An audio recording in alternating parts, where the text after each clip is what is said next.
యేసయ్య నీతో జీవించగానే నా బ్రతుకుగా మారేనులే. నాట్యమాడేను నా అంతరంగము, ఇది రక్షణానంద భాగ్యమే.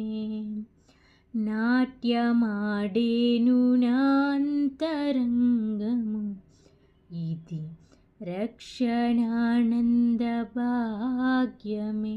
సుగుణాల సంపన్నుడా, స్తుతిగానాల వారసుడా, జీవజలముల